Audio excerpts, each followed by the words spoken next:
आजकाल आपण जेव्हा कोणताही निर्णय घेतो तेव्हा विचार करून घेतो की भविष्यात काय होणार आहे. मला काहीच माहिती नव्हतं भविष्याबद्दल आणि माझ्या कुटुंबातही कोणालाच माहिती नव्हतं की भालाफेक म्हणजे काय किंवा त्याची सुरुवात कशी होते वगैरे.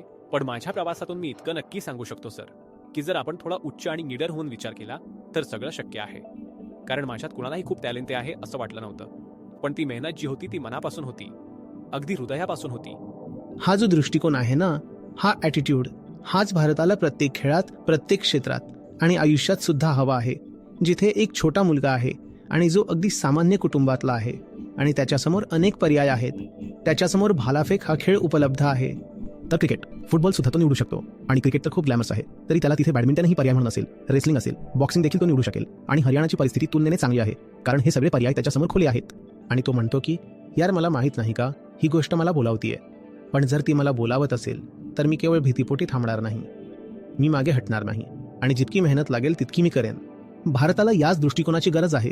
हा दृष्टिकोन विज्ञानात, कला क्षेत्रात, राजकारणात आणि एंट्रप्रिन्योरशिपमध्ये सुद्धा हा दृष्टिकोन आपल्याकडे असला पाहिजे.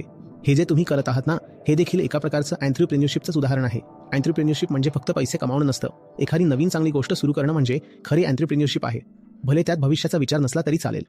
आत्ता मध्येच तुम्ही म्हणालात ना नीरज, मला माहिती नव्हतं यात पुढे काय मिळेल. यालाच म्हणतात निष्काम कर्म. मला माहीत नाही भविष्यात यामुळे मला काय मिळेल किंवा पुढे काय घडेल, पण मला हे माहिती आहे की आत्ता ही गोष्ट मला योग्य वाटतेय, तर मी ती करेन.